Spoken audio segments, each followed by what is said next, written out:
Ek het nou so 'n paar dae gelede 'n gesprek probeer voer met Andile Mngxitama, as ek sy naam reg sê. Dis nou die ou van die Black First, Land First party wat nou by uMkhonto Sizwe sit. En die gedagte was om met hom te praat oor die uitvoerende bevel van Donald Trump en al die goeders wat die afgelope paar weke gebeur het rondom Suid Afrika en Amerika. Of dit nou so 'n goeie idee was om met Andile Mngxitama te praat, weet ek nie, want die resultaat is niks behalwe geskree op mekaar nie, maar kyk gerus. My guest is Andile Mngxitama. I'm not sure I say Andile's name right. You can help me out there, Andile, but welcome to the program. Thank you very much for the invite. Yes, my name is Andile Mngxitama. It's got those clicks which we inherited from the Khoisan. That's the sound. How do you say that sound, Andile? Is there a click to it? Yes, Mngxitama. Okay.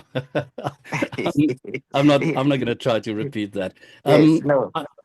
I told you the motive, Andile, of this interview is since the whole thing happened with Donald Trump and the executive order, I interviewed quite a few Afrikaners specifically about this subject. And obviously asked them, not only how they feel about this invitation, but what does it mean to them? And there's also a certain irony, of course, in this invitation that Trump has made, and one can look at it very cynically as well. But be it as it may, in the process of these interviews and the reactions that I got to these interviews, your name got mentioned a number of occasions as an example of why people believe that there is, to call it, the most softest term would be friction between black and white, or that there is this hate coming from politicians such as yourself. You're the example of that hate.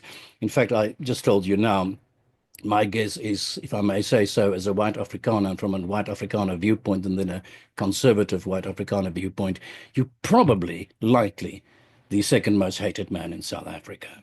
So I wear that as a badge of honor. I'm hated by the right group of people, and for good reason.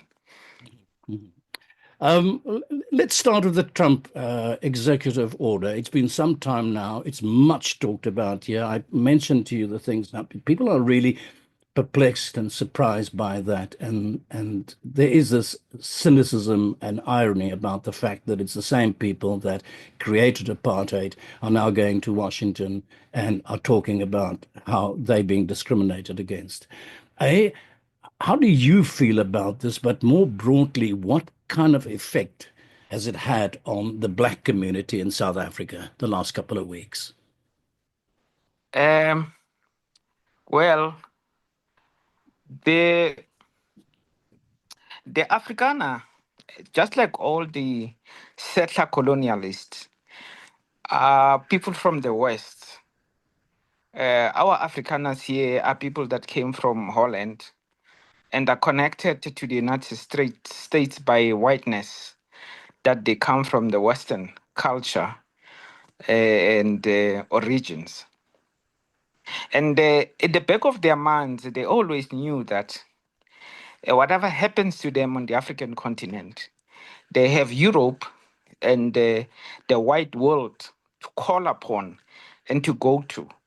We must remember that apartheid was sustained and supported for a very long time by the West, the United States in particular. So when we call for redress to bring justice to colonialism, which is something which is cemented on the land question, these children of the West have Big Daddy, America, and Europe to call upon. And so Trump represents the conservative element, which is highly protective of its kith and kin, which is in Africa as settlers. So our call to intensify the project of returning land to Africans is going to annoy, irritate, anger the Western white world, and now here represented by Donald Trump. So Trump is simply protecting his family. And we've seen even now they kicked out the ambassador of South Africa, showing that white power will intervene to protect its progeny wherever they found themselves in. They have made a good example with Zimbabwe because Zimbabweans had the courage to touch the white skin, and the white world has destroyed that country.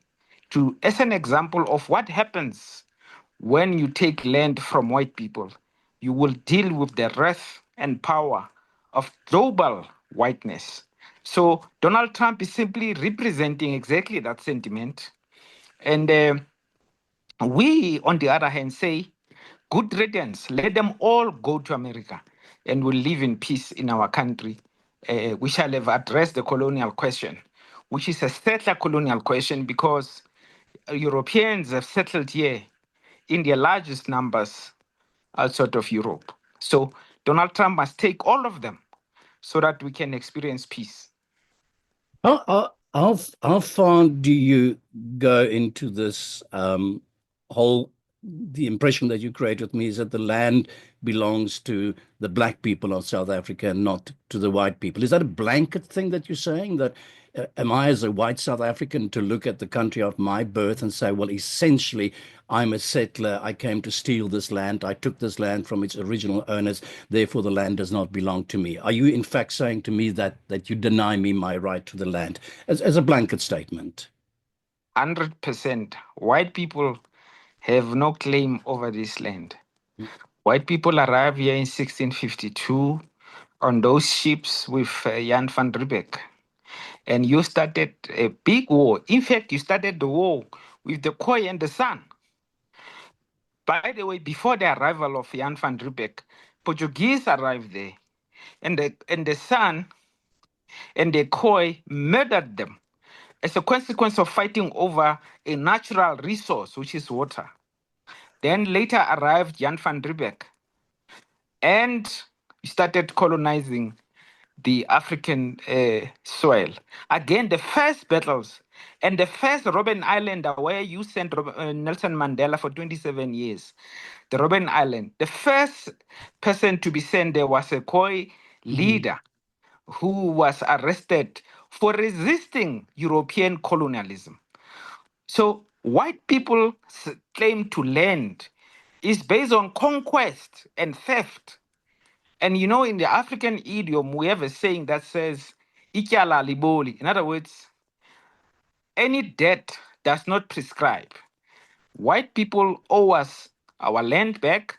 Not only that, to create modern South Africa, you enslaved us, took the land, turned us into laborers in the mines that originally belonged to us, made us mine workers, made us farm workers to work on land which originally belonged to us, to create modern South Africa and to create this heaven on earth for white people and hell on earth for the black majority.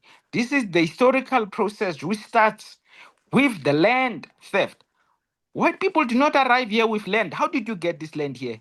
We have a history of 100 years of war with the Xhosa people, with white people who arrived here.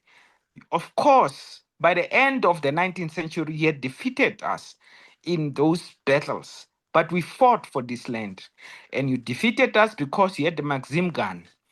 And by 1913, you were able to legislate the Land Act, which gave 87% of the land to the white settler minority. You sat in parliament and made a law to dispossess us formally through legislation. So there's a long history of land dispossession. It's based on war and conquest. And so when we say we want our land back, we simply want to reverse that historical fact. Yeah, yeah. What I'm trying to establish here, Andile, is how absolute your absolutism appears to me to be, because man's history, human history, is filled with migration patterns, uh, land claims and reclaims, and wars being fought about land. I can right now, if I think in European terms, there are still some Germans that claim land that they claim belongs to them that are part of Poland today, and there's parts of Ukraine that the Polish would claim is very part of their land again. So I'm just curious as to how absolute this claim of yours, how far does it go? The other factor that I just want to bring into this equation as well, there is internationally recognized, at least within the United Nations and international law, the idea of birthright as well. So you seem to disclaim me a little bit from my right to be a South African. How far do you go in that claim? I'm not talking about just the physical land that you're talking about, but you seem to claim that because you were there before me, it does not give me any right to be part of the land at all. How far does that go? The problem we have is you did not arrive here as visitors who came and coexisted peacefully with the original occupants. You came here with war of conquest. You killed, murdered massive people to claim this land. So the duty of let me just ask you this here before I forget the point. But did you not do the same? Were the Khoisan not people the original landowners, the Bantu people, as they'd known? I don't know if that's an offensive term or not an offensive word to use. Came, I think, according to the information I got yesterday, something like 1,750 years ago. We saw the first arrival of the so-called Bantu people. By that time, the Khoisan were a people there. You clashed with them as well. You took their land as well. You were at war with them as well. What is the difference, just in terms of the theory? The first point is, don't get involved in family affairs. We and the Khoisan are the same people. And like any family, we might have had our quarrels. That's got nothing to do with a foreigner that arrives here from Europe, armed with guns, to colonize, not just us. You decimated the Khoi and the San. You poisoned them. You basically eradicated them from the surface of the earth. You have not accounted for that. You have not accounted for that. You have not paid reparations for that. You enslaved them. As I say, the first fight for land was with the Khoi and the San. And the Khoi and the San are Africans. You can, in fact, go up to West Africa, you'll find traces of the Khoi and the San. They might have migrated many times, different places, on their own continent. The fact that you arrived here at a time certain movements were happening inside the continent has got nothing to do with European settlers. Yeah. Okay. I get your point. I get your point. I get your point. My question to you then is that have I no birthright to South Africa, as is recognized indeed by international law and is recognized by the United Nations, the concept of birthright. Do you remove my birthright as well in the process? As long as you have land that does not belong to you, you are a settler. Return the land, and we, as the original owners of this land, will determine your resident status. Until that historical question is addressed, we as Africans are reduced into refugees in our own country. You have all the land which you took by force from us. So how can we live in peace without addressing this question? Until you address that question, you are settlers and colonialists who must be dealt with as foreigners. So what you're saying to me is you totally reject international law. You totally reject the idea of my birthright. That just is not part of your equation in this matter. Let me tell you something. In fact, what you're saying, Andile, is that 4 million white people whose history might go back 450 years to the time of Jan van Riebeeck and the French Huguenots, all of those people, in fact, should be denied their rights. They, according to me, they internationally recognized birthrights to be citizens of South Africa. That goes pretty far. And you can imagine that if that is the point you make, I would imagine you're going to get some resistance. International law. You know, apartheid was officially launched in South Africa in 1948. That is exactly the same time when the United Nations adopted the Universal Declaration of Human Rights. So, human rights, international law, have not served or protected us as Africans. In fact, it was not designed with us in mind at all. How could the United Nations declare a universal human rights sitting there with countries, South Africa included, by the way, when they said that there was this universal human rights. But those countries were colonialists. So they did not see Africans as humans, were not accounted for in the human rights rubric. We were subhuman. So don't tell me about international law, which never protected us, which does not regard us as human, was formulated by you people to legitimize your basically usurping lands of people and turning them into your own little countries. So please, we're talking about justice from the perspective of the colonized, and we have not been protected or served by the so-called international law. Yeah, I hear absolutely what you say. I'm afraid, though, that I do think that you are going to run into a lot of problems. It's a little bit like the other night I watched the interview of Tucker Carlson with Aaron Roots from AfriForum, and he was talking about some form of autonomy or some form of own homeland for that matter. And at some point in the discussion, I heard Tucker Carlson calling out, "That ain't never gonna happen." I tend to think that I would like to say to you that the absolutism that you're talking about, that ain't never gonna really happen, without, at the very least, an enormous and unfortunate amount of blood and pain. It is just simply not a solution for the problem. It seems to me, and the question I'm asking myself is, how serious must I take it? Because it ain't never going to happen. These people are not going to just disappear. 4 million white folks are not going to just simply dissipate into thin air. You sound like Ian Smith of Zimbabwe. He said at the time, as the Prime Minister of Rhodesia, that it never happened over his life. And the Zimbabweans went to war. They won that war. They took their country back. Not only that, they also took their land back. Of course, they were grossly, extremely punished for taking their land. Their economy was destroyed, their country was destroyed because they touched the white skin.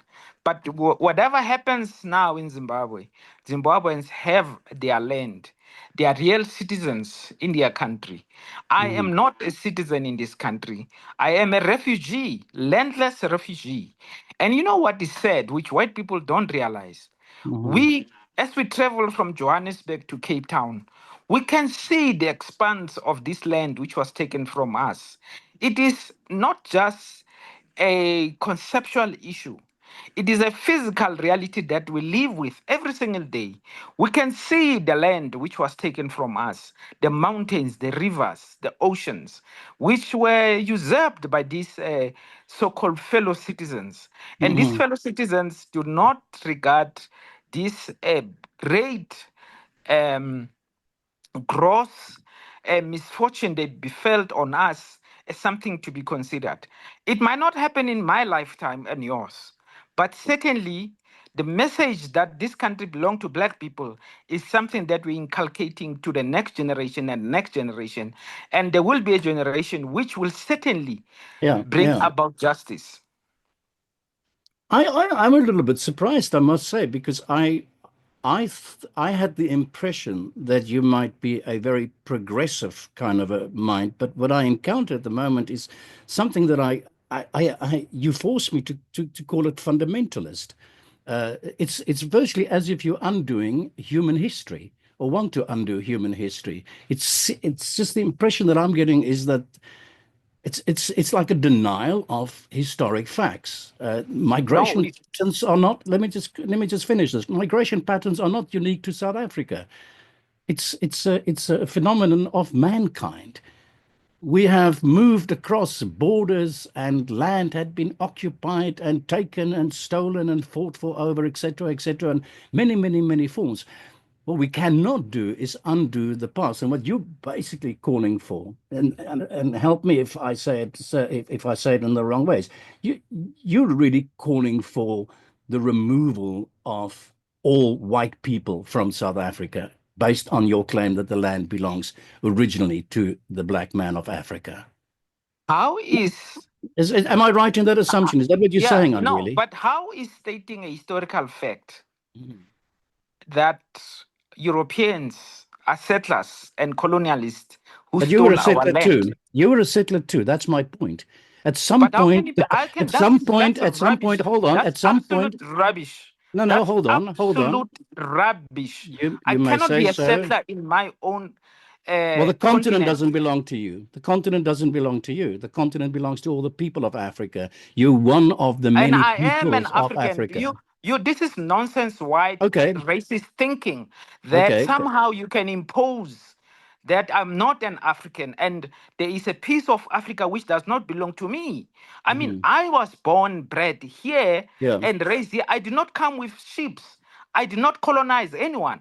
You are settler racists who are Mhm. foreigners, and you want to insist on your right over our land that you took by arms, land that you do not have a right over. Let me ask you this question, Andile. There are in Holland here, where I live now, there are many, many, many black people from African origin that have been born in this country, are respected as Dutch in this country, with citizenship in this country based on the concept that this, of their birthright, fully embraced and fully accepted and fully part. With this absolutism of yours, this absolute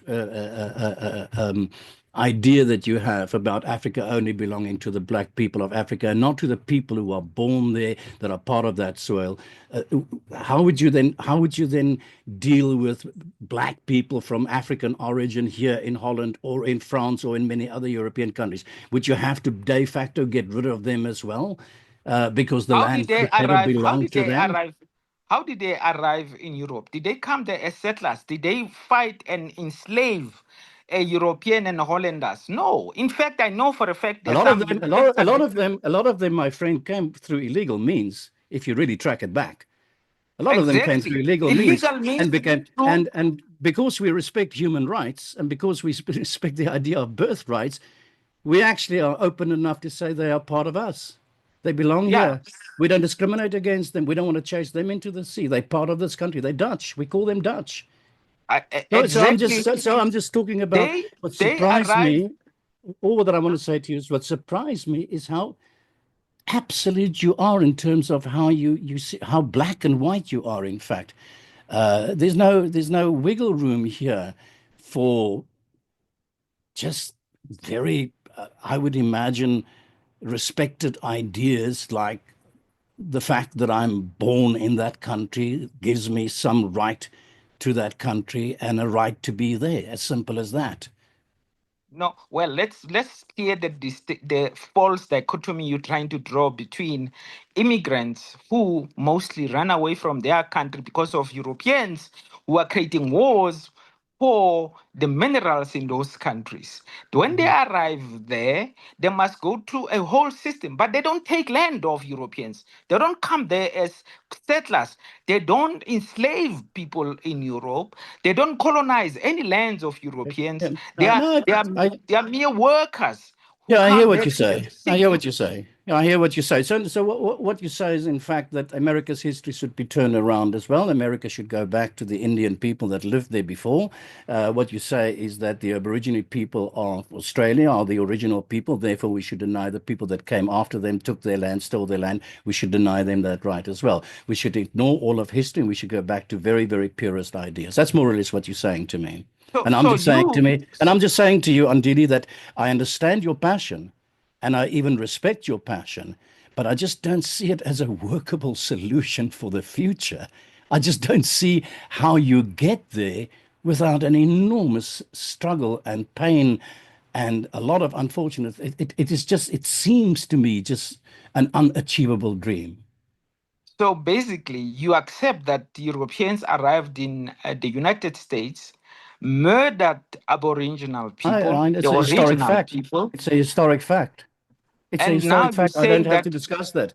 It's an historic fact. Right? So all, but you are saying we must just accept it as a fact and keep on living. It's fine. It has happened.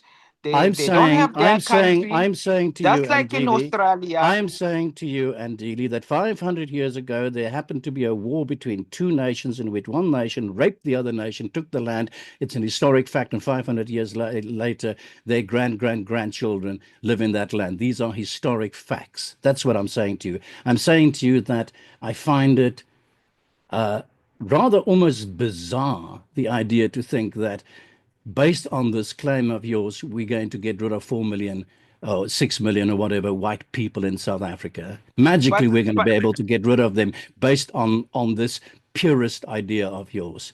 All I'm asking for, in fact, is a little bit of, I would imagine, even just simple pragmatism. We, as much as Julius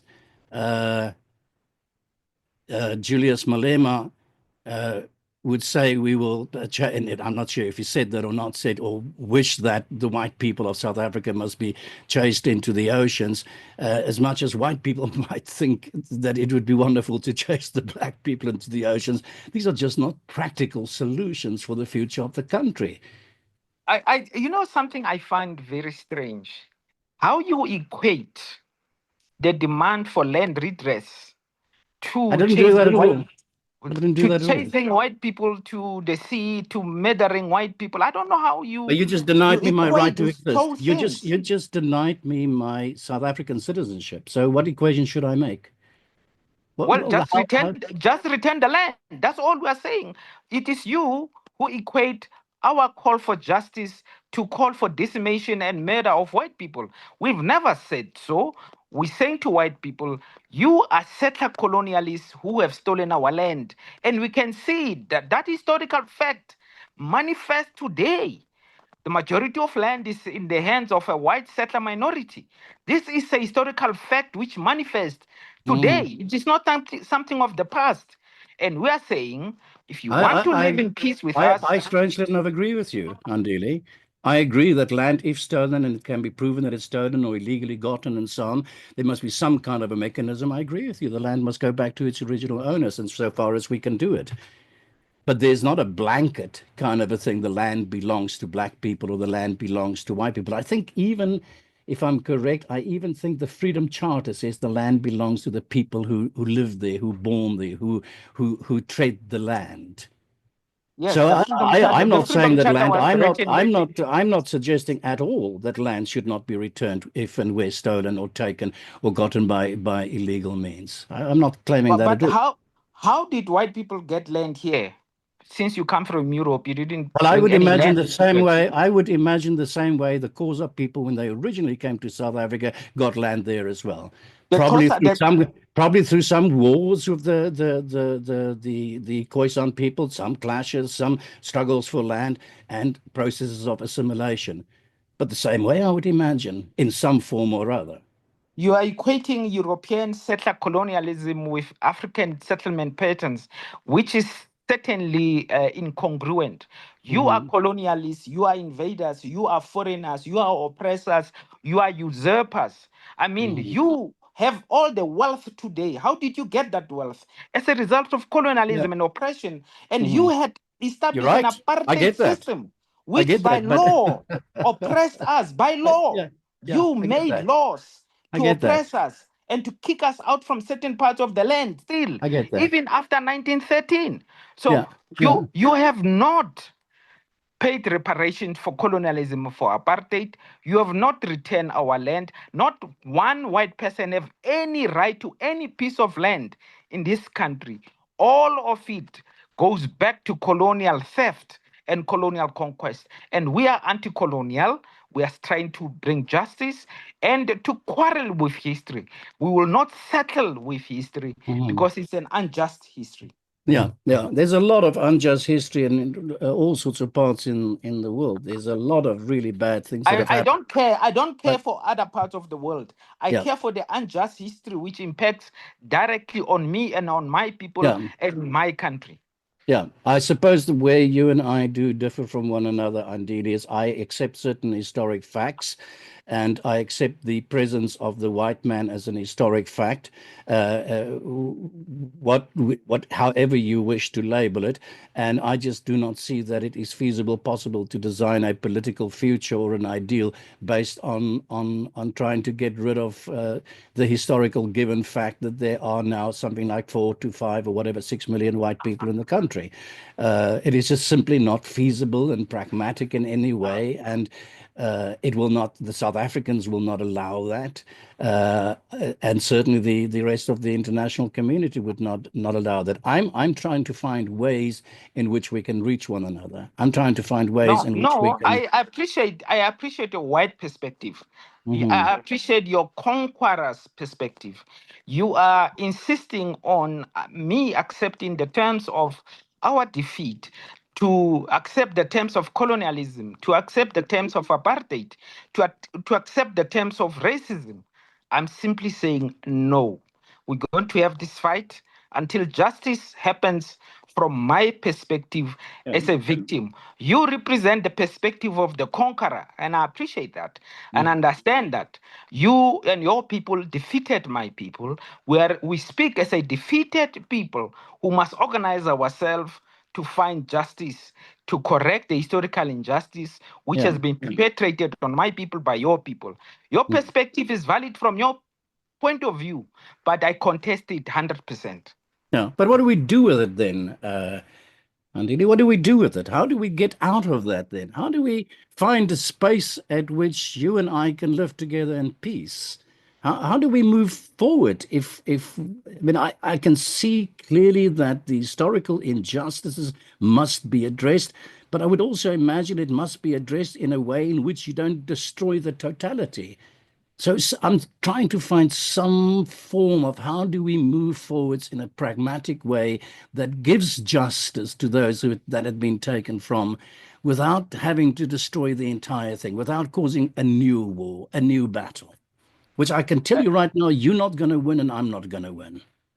well, Nelson How do we get Mandela out of this? How tried. do we get out of this battle? How do we get out of this whole thing? Nelson Mandela Pragmatic. tried reconciliation without justice. So let us come together. Let us forget the past. Let's live together without addressing the question that brought about the conflict. And South Africa is no near any racial harmony 30 years after, because the source of the conflict was not addressed. Yeah. You want us to simply move forward No, it's not what I without want at all. addressing Not what I want at with all. I think it's more nuanced than that. I reject the idea that you say, I reject what you just said now because I want justice for you as well. The only thing is that I do not want to destroy everybody in South Africa. I just well, want to find a way in which we can do it. Let me ask you this question. Let me ask you this question. The deal that was made in Kudesa in 1992, when the new South Africa was constructed, um, are you saying, and that's what I get, did Nelson Mandela um, sell out? that deal was Did to Nelson Mandela give, sell out? of course, that deal, its terms was a retreat from demanding justice. Mandela wanted to get the ANC into power so that the ANC can do the right thing. And that deal was to simply make sure that white people surrender the state to a black majority. Mhm. The job of transformation was to happen after the ANC's first 5 years, because that Mandela deal, remember, was for 5 years. The sunset clauses where they would have to co-govern with the National Party and all that. But after 5 years, then the black majority should have been able to kick on and kick in. And in fact, the ANC got two-third majority. They could have amended that constitution of compromise of Nelson Mandela. They were now in power. They control the state. They control the instruments of violence of the police and the secret services and all that goes with that, which was the instruments of oppression used to oppress us, to undermine our efforts for liberation. Nelson Mandela basically gave us a breather by making that compromise. That compromise was not to be permanent, but you white people want to make it permanent, to make sure that we do not get our land back. Let That me is let me why just that constitution. let me just react to one thing. You keep on saying you white people, and that your you is very much in your face, with your finger poking in my face. And I appreciate that and I respect that. But let me ask you this. 80 years of a struggle for freedom in South Africa for the black man. 80 years of noble struggle for the African National Congress. And yet at CODESA and what happened before CODESA, they seem to have gotten by the rich and powerful in South Africa. They seem to have sold out their ideals for a bag of gold. Am I right or wrong if I say that? Is there wiggle room for introspection for you? You see, you like to gaslight the ANC. They are either corrupt, they are incompetent, or they sold out. What is the Did they or responsibility don't of they? white people? Andile, did they or don't they? You say I so. don't discuss the failures of the ANC with white settlers like you. Mhm, You stole our land. You are mhm. oppressors. You have done nothing. Stop talking about the ANC. Take responsibility for your sins, which you are now hiding behind the ANC's incompetence and corruption and the fact that you white people bought them. Well, No, if I you please don't care for the acknowledge that, ANC. yeah, I but care for the you acknowledge, original but you sinners, do which it, is you white people. but you do acknowledge that. You do acknowledge that. That's what you just did now. You That just is a acknowledged to me that now. is a secondary contradiction. That's not a Mhm, primary contradiction. That is we can deal with the ANC. We can kick it out of power tomorrow. We'll still be landless because the land is still with you people. The economy is still with you people, and you do not acknowledge any of that. And that is why you're sponsoring small black political parties so that we fight amongst ourselves whilst you keep the wealth and the land of this country. mhm, We have seen your little strategy, and we are not going to be taken for a ride. mhm, mhm. The talk about now the African National Congress. My impression, and you can help me out here, is that it seems that they have. I'll tell you a little story, and you'll take it from there. Uh, just before the actual election, I had dinner in my house here in Amsterdam with a representative of the African National Congress here. That was just before South Africa became a democracy. And it was a given fact that it would become a democracy and that the ANC would take power in South Africa. And I remember distinctly sitting at my dinner table with this member of the ANC, and I'm not going to mention his name right now, who said to me, "Now is our time, my brother." I quote him 100%. The words were, "Now it is our time to eat, my brother." So I go back to that question. You're pointing the finger to the white man, and you basically disown me of my right to be a South African, of my right to be a child of that land where I was born. Um, to what an extent, if you really look back at what happened at CODESA, are you not having to swallow the fact that the African National Congress was bought at that point already by white capital in South Africa? And what does that say to you about the struggle? I do not discuss my black brothers in the Mhm, ANC with white people. mhm, You have bought them, you've corrupted them to serve your agenda. I'm more interested in your agenda. I'm not interested in fighting the ANC and all that goes with it. I'm more interested in the real enemy, which is white settler colonialism and its children who have this country's wealth still yeah. in their hands, who still have the land. That is my struggle. I don't care for the Then you ANC, must. and Then you must. I'm not going to criticize the ANC Mhm, with you to be on your side. No, yeah. I will Yeah. not enter that battle. It's not my battle. If the ANC is your project, deal with them. Yeah. Yeah. I get it. Do you? And forgive me for asking the question. Do you hate only white South Africans, or do you hate all white people? I hate all oppressors. I hate all settlers. I hate all land thieves. And in our country, the land thieves are white people. And that is why we have a quarrel with them. Yeah. I said early on I would like to do the discussion in three components. It's been impossible to this point, but if you would permit me that, um, do you mind if I let's talk about you, where you come from? Is it okay if I ask you questions around where you come from, That's where fine. your That's political okay. life, what was the first time when? How old were you, and when, for the first time in your life, did you become aware of this thing called apartheid? I was young, about 13, in a Poch's room. I was on a farm school, and I got chased by a white farm. I was raised and born on a white farm, by the way. I'm a child of a farm worker, and my mother worked in the kitchens. So I have a first-hand experience of white power. And then I went to university at the University of Witwatersrand.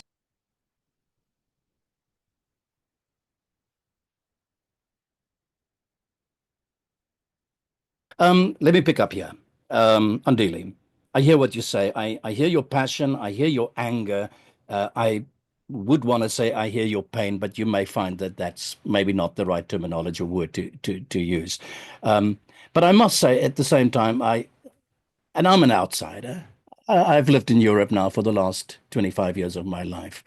Um, I'm a little bit disappointed, I have to say, because I somehow would want to believe that there is space for us to find compromises on even the most difficult questions in this world. And my impression is that I find you so fundamentalist in your approach that it seems to me that it is or so absolute that I just don't see any solution whatsoever. No compromise, no space for even talking. It seems to be, help me out here. What is so difficult with acknowledging that white people are settler colonialists who Why do you say that? I but don't think it's so difficult to accept be- that. I think bec- most white people are. because how else do you characterize my position as fundamentalist except the fact that I am clear that the land must be returned and land was stolen? That is my only position. Yeah, So, yeah. and Well, you let want me us let to me. find a solution outside of this question. How is Yeah. that possible? What you're saying to me sounds like the angry German who's standing on a piece of land in Poland and say, "I insist that you return this to me, or else we're going to have a catastrophe." That repeats itself all over history. And somewhere along the line, we have to, it seems to me, draw the lines and find solutions that are workable, So as you are opposed to this extreme fundamentalist position that says, because what you really said to me today, if I may say so, is you seem to deny me my right to be a South African. you have no right to be South African, which is based on land theft. That is what I'm contesting. You may Return the accuse me land. of land theft, Andile, but you cannot deny my right to be a South African. That right is internationally recognized. I was You can born on you that land. can claim your South Africanness as much as you have, but you must return the land. Okay. That is Okay. the only question that I am raising, and you are insistent on associating your South Africanness with keeping the land which you stole from us. I never And said so that it even. is you I did whose not. whose This is the idea. this is the problem. This is the problem of the discussion. I did not even say that. You assume that that's what I said. No, I didn't even that say. I is did not. that. Anthony, I did not. I did not even say that, my friend. I did not even suggest that. I said we have to find solutions that are workable. That's all I'm asking for, is that we've You got to sit down around a table and figure out how to sort out this problem. And it certainly cannot mean de facto just hand over the land. De facto, it all just belongs to black people in South Africa. It cannot simply mean that. It's far more nuanced than that. what can it mean? Land is an absolute entity. Mhm. You either have it or you don't have it. There is no Okay. middle road. Okay. That So you force me into saying something as ridiculous as, well, then the United States of America must cease to exist because they stole the land. Of That's course, really what you're of saying. And course, it means that of Australia course. should cease to exist. And it means that the European map should be redrawn entirely. In fact, every single country in this world's maps must be redrawn based on your theory here. Absolutely. And can you see the The absurdity of United that? States of America must cease to exist so that Uh, justice can be given to okay. the Aboriginal people. Okay. Just like Australia must cease to exist so that Yeah. the Aboriginal people can have their. You white people insist that we must accept the terms of our defeat and your white supremacist reality on us. We are simply saying no. And we are going to agitate for this. We are going to continue to quarrel with history until justice is served, and it's Hmm. served from our perspective. Yeah. Yeah. When did that quarrel start? Don't you think that quarrel started in 1994? The quarrel started in 1652 here Hmm. with the arrival of Jan van Riebeeck. Hmm. That's when the quarrel started on our Hmm. shores and in many other You're non-European a smart countries. man. Come on, Andile. You're a smart man. You're not a silly boy. You're a very intelligent man. You know that what you're saying is absolute rubbish. You know that it's not possible for us to say Australia must cease to exist, that the United States must cease to exist. You know that that's not a workable solution. You know that that's just noise and stamping your feet and meaningless at the end of the day. And I don't mean to be rude or anything like that, but it's just not Of possible. course, you have successfully decimated the Aboriginal people in Australia. You have made them into a minority which will not be able to exert justice, just like you have done in the United States of America. Luckily, you How have many not been tribal able. wars? How many wars between different factions had been not in Africa? That's nothing. That's none of your business. So, What well, it's the war that you have instituted in the world, you white mhm, people, that is the war that we worry about. That is the war that mhm, has reduced me yeah, into a refugee, landless person in my own country. That is mhm. what. That's what concerns me. The battles amongst African people or Aboriginal people is none of your business. That does not justify what you have done on those people, decimating them, reducing them into minorities. All right, let's get And even practical. here, you succeeded only with the Yeah, Khoisan. You yeah, have not been able to succeed it with the majority of black people. And we are lucky for that. And we are going to use our majority to exert justice. That yeah. is why we're talking about land expropriation without compensation. And the majority of us agreed that we must take this land without compensation. You're fighting your battle at the moment, together with uMkhonto Isizwe with the MK party. Um, is this vision that I've just gotten from you now? Is that vision shared by the MK party? Is that the ultimate goal of the MK party as well, We or are want you the just land. an outliner? We want the land back. That is the ultimate vision of uMkhonto Isizwe. We want the return of our land. We want the return of the economy to black hands. And we are not saying white people must go to the sea. We're not even saying that. We're simply saying share the wealth of this country. That is the basis of justice and a lasting solution and coexistence amongst us. You cannot have I know over you've used the word 70% of the land. you've now used a word that you've not used before in this conversation. You've now used the word share. That's quite a departure from the absolute stance that you've taken just 5 minutes ago. 5 minutes ago, you told me that I don't have a right to be a South African. Now you're saying, well, we want to share. Explain that to me. Of course, you will share on the Hmm. basis of accepting that the land and the wealth belonged to the African people, and you will share on our terms. We will then say, you white people, this is what you deserve as being citizens of the country.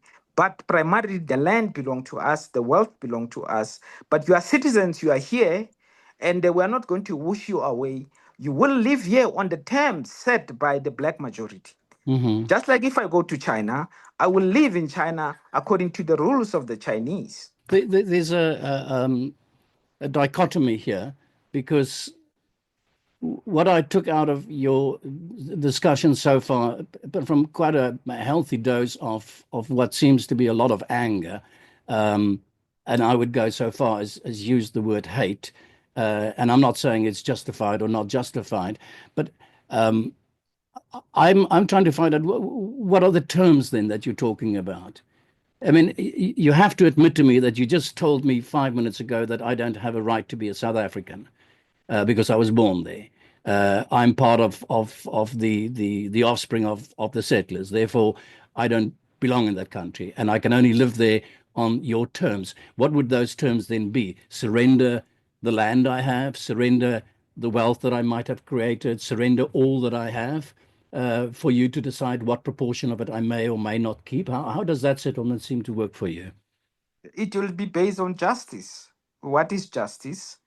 Justice is to redress the injustice of the past. Yeah. And that main injustice is based on land dispossession. Land Hmm. must be returned to its rightful owners. And that will be the basis of creating a new country, a new society where discrimination and injustice is something of the past. But you white people are not prepared to acknowledge the fact that you stole our land. You are not prepared to acknowledge that you reduced us into workers on farms and mines and factories which you own after dispossessing us of our land. You don't want to accept any of that. You just want us to continue on the basis of injustice where you live like in heaven here in South Africa and the black majority live in hell. It is not sustainable. It is not acceptable. It Yeah. must be addressed and it will be addressed. How are you going to address what is, in my view, the most urgent and most difficult problem in South Africa, the enemy of all, namely poverty? I read the statistics yesterday. Something close to 50 or 60% of, if I may use the term, our people, and I mean that inclusive of all South Africans, then live under the poverty line. The poverty is such that it is just not sustainable. It is a threat to the future of the country. How are you going to do that? How are you going to develop the land economically in a way in which everybody can eat, can have food on the table with the kind of language that you have? How do you do that? How do you build an economy for the future of South Africa on the terms that you seem to espouse? Let us be clear 56% of the population is considered poor, and Hmm. that is black people. Only Hmm. 1% of white people are considered poor Hmm. in this country. Yeah, I'm aware of So, that. and how did we arrive at that? Is it because black people are not innovative? Is because we are lazy? Is because we don't want to be wealthy? No, this is outcome of a systematic legal process of apartheid and white supremacy. That is why white people are as wealthy as they are. It is not because they are hard workers. It is not because they are more innovative. It is a legal system. You know, up to the 1930s, there were white poor people in this country. It was a deliberate state project of the apartheid regime that catapulted white people out of poverty and made them this wealthy group of people that lives on the best part of the country, that has the best part of the land. And by the way, even agriculture under apartheid was highly subsidized, highly dependent on state support, which unfortunately the post 94 government has not done. But all the wealth that we see in the hands of white people, it is shocking that 56% of the population is considered poor in a country, by the way, where some of the biggest mineral deposits lies. We have the largest deposit of platinum on earth in South Africa, but it all belongs to a small white minority that has usurped the wealth of the country to itself and is not sharing this wealth, all of it going back to land dispossession. So Hmm. you're asking me, how do we address this issue? It is very simple. Share the wealth, give back the land, make sure that we also participate in mining in a serious way. This is how you address poverty. This is how you catapult 56% of the population out of the poverty that we experience today, where only 1% of white people are considered poor. It is not sustainable, it is not acceptable, and it's not ethical. I don't know how you, as somebody who claim to be reasonable, can accept these disparities as acceptable. The fact that black people are excluded from their economy in their own country as something that we can accept and sit down and say, oh, But well, I don't. history You see, has that's happened. you assume things, Andile. You assume a lot of things. You assume that I accept that. You assume that I don't define it with you as a massive problem that must be resolved. You just assume these things. You don't know But that. your It's a simple solution no. is, That's a no. I'm terribly sorry to say that to you, but that's just a crude assumption that you're making. It's of more, far course, more. I I am. think I'm a way more nuanced and I'm a lot more sympathetic towards your course than what you possibly can imagine yourself. And I think in the process of all of that, instead of actually moving forward, you kind of force me backwards. You force me into a You corner see, in which I will retaliate in the same you way that have you're treating me. you have You know, the option. you give hate, you get hate back. You You give have the hate, you'll get option. You hate see, back. you have the option of joining your white, racist, violent group as soon as you get any pushback from those of us who want justice, because you have that option. I don't have that group. I don't have that option. I have the option of staying with the multitude, millions of poor, landless people who are in that position, put in that position by your people, by your systems that continue to But benefit your people. is it not then deeply ironic that your people, since you're now talking in terms of your people and my people, that your people actually got the land in 1994? But Which with land? that, you seem to South Africa. You got possession. You became the new democratic government. I read a Yes. statistic yesterday, a statistic that told me that round about the 80s, in the region of 50% of South Africa's people lived under the poverty line. That was in the 80s. Roughly, according to the World Bank, 50% of South Africa's people lived under the poverty line. We are 30 years post-apartheid. We now talk about 55 to 60%. So is there not something that you can point the finger towards your people, since you refer to my people and your people, which I find crude terms because I don't think it exists. I think of myself as a South African, black, white, pink, purple. I don't give a damn what color you are. That's my attitude towards it.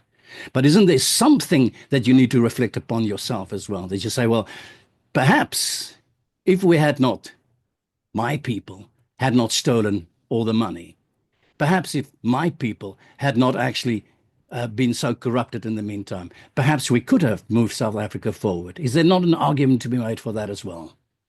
You see, you white people have corrupted and captured the ANC to rule because, by the way, Quite easily, it seems to me. Quite the easily, by largest the way, number of, Andile. It seems to be have been a very easy process for an of course, organization that fought for 80 years, that was of so highly respected internationally. of And of, when you of, saw the first pot of gold, it seems to me you just rushed towards that pot of gold and grabbed that pot of gold over the rights and the dignity of your own people. of course, that is the Yes, kind of discussions that the white racists want to have. The corruption of it's the part of the ANC, discussion. It's part of the the discussion. incompetence of the ANC, but not the Not the fact that the biggest incompetence, beneficiaries, not the the biggest, incompetence, not the the incompetence, the corruption. Absolutely, it's part of the the, the, discussion. by the way, the biggest corruption is by white people in South Africa. It's not by Mhm, black people. The mhm. biggest corrupt man is Marcus Jooste, who disappeared over 30 billion rand. And you people are not interested in white corruption. Yeah, The yeah. fact that the ANC has served white people, you are an unthankful, ungrateful bunch of people. The biggest number of millionaires were created under the ANC rule, not even under apartheid. The ANC government has served you absolutely well at the expense of the black majority. But you want us to have a big fight with the ANC and not fight with the fact that you still have the wealth No, of the country. I'd like you to look in the mirror as well. You said to me that you are the mirror that that the white people are forced to look into. I'd like you to also look into the mirror, and I'd like us to take co-responsibility for the country. I And will not take any co-responsibility would responsibility be with settler colonialists. Let me just ask you one question. What have you white people done by way of Well, let me redress. let me start with a very simple one, and now you can call me a racist if you want to. In 1652, I think we brought technology to South Africa. That's a huge one. And you may laugh at it. You may laugh at it, Uh, absolutely. But you know, if I go back here, not too far from where I live, there are the diaries of Jan van Riebeeck. And he writes about what he found in South Africa and how he saw the land and how people experienced the land. And then I want to also add to that, don't forget that my people, the Afrikaners, we were still called barbarians around about the 1900s. I know members of parliament in London would refer to the Afrikaners as barbarians. So don't be offended if I use certain, if I say things that it might irk you. I don't know. But when Jan van Riebeeck landed here, he did not find a technologically advanced people at the southern tips of Africa. He found the opposite, and that's probably also the reason of the exploitation in the crude environment in which he found himself. So I'm just merely suggesting to you that I do think that the white man contributed to the land. I do think that there is no doubt about it that we have an extremely corrupt and sad and miserable history, and a lot of things must be changed in the country. But I do think that the white people actually did bring a lot to the country as well. In fact, Nelson Mandela said that specifically as well, that we have to actually at least be grateful that the white man brought the knowledge from Europe and the technology of Europe that vastly contributed to the development of let the me country. educate you. Let me educate you, white man. When you and your people were living in caves, Mhm. eating raw fish, I mean raw meat, we Africans at universities, I know, I've heard the you stories. Yeah, you were not bathing. yeah. We told you about hygiene. Hmm. So the template I've, for any educational system, technology, and so on is African. We brought universities to Europe. So what you have happened then to nothing those you can claim. universities? That how I mean, how did it all collapse then? You, of course, What because happened of to your that vast wars, civilization? They just because of your wars and your erasure of African contributions to civilization, including claiming the pyramids, which were created by black people. So your Western white minds are rapacious, are based on violence, are based on erasure, are based on subjugating people and their histories and distorting reality. That is why you claim land yeah. in South Africa through a completely distorted historical account. You are simply settler colonialists who have no right over land here. We are even simply saying, let's share. You don't have to share Yeah. anything, by the way. You took from us, you oppressed us, you enslaved us, you made us poor. And now you want to claim that the technology which you brought here to serve you, not to serve us. Up to look at 1994, you had all the electricity access. You denied us access to electricity. You did it for yourself, not for us. So we are not thankful for your colonialism and little developments that you Yeah. made for your own self interest. Yeah, Andile, I mean, it's really great talking to you. I must confess, a lot of it is, I really do think, what do I take serious and what do I not take serious? I'm not so sure. I know that you're a very smart guy. I know that you studied, I think, what is it? You studied sociology or something like that. I read somewhere. I have seen some of the series you've done around some of your political ideas and so on. I have a great deal more empathy, sympathy with your cause than what you could possibly imagine. But I do find that at the end of the day, you kind of force one almost out of the conversation. And I don't know if that's a healthy thing for South Africa. I go back to that simple old saying, and maybe it's crude, that South Africa indeed has become, through the time, through the ages, something like the zebra. Kill the white spot and you'll kill the animal, kill the black spot and you'll kill the animal. I think we're a product of history. I think apartheid is a product of history. I don't think we can deny history, but I also don't think we can, in one sweep, just simply remove the facts and the realities of history. My appeal to you would be to sit down and to talk to more white people, and my advice to more white people would be to sit down and talk to more people like you, and see if we can't some way find a way in which we can make a compromise that could build the future of South Africa. Otherwise, we are in a rubbish kind of not very an adolescent kind of a discussion. It becomes cheap. It No, loses its value.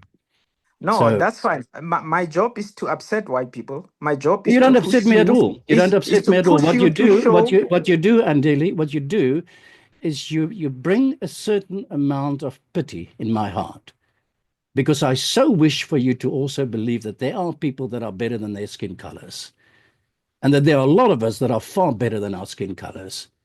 And there's a lot of us that really strive towards some form of unity. And my heart bleed for what's done in that country, and to see the continuation of the hate and the anger. So no, what you do is you don't upset me. You bring a certain amount of sadness towards me, and a certain amount of pity, because I do think we're better. And I think the country deserves better. No, my job is also just to show that all white people are actually on the same side. You will not stand on the side of justice. I'm totally on the side I'm totally on the side of fighting against any form of injustice. And I'm much aware of the enormous pain that had been caused by apartheid and by the history of South Africa. I'm not unaware of that. That's why I'm doing what I'm doing. That's why I'm trying to find a dialogue and not a shouting match. That's why I want to sit down with people and try to find reason, and not hurling insults. So no, I think that you underestimate the genuine, heartfelt understanding and empathy of a lot of good people out there that would like to build towards a better South Africa, that want to see people not in. I had a discussion, a talk with Thabo Mbeki once. We sat on the blue train in South Africa, and the train was whizzing past the stations, and you saw these little kids come running, little black kids come running for a parcella or whatever they call it. And I asked him, he was deputy president at the time. I said to him, what goes through your heart when you see this? And he said to me something that I will never forget. He said to me, we have reached a point in man's development, human development, in terms of our intellectual capacity, in terms of our creative capacity, in terms of our resources that's available to us, to see to it that not one single child goes to school without shoes on. We can do that. What is absent in all of that is our morality. And I'm much aware of that fact. And I think it would be great if guys like you and me and many, many other people can actually sit down, cool the temperatures, and say, okay, how do we do it? How do we really hold hands? How do we really move the country forward without all of this finger pointing and hate? Because we are quite aware of what happened in the country. And if anything, my desire is for all of us to create a better South Africa, for all of us. That start with justice. Assimilate yourself to the idea of justice. Then we will be out of this. I've done it long before this discussion, my friend. Long before this discussion. There's no evidence in your long moral lecture that because says you're not, white people. because that's simply you can't say white people return the land of black people. You have no right over that land. That land is stolen property. You have no such capacity because essentially you're white. Andile, with that, I'm afraid we're going to have to stop this discussion here. It was absolutely delightful to meet you. Thank you very, very much for this. I would leave the door open from my side. I would like to actually revisit this kind of discussion with you again sometime in the future, if you allow that openness towards me. Thank you very much indeed for this discussion. Thank you.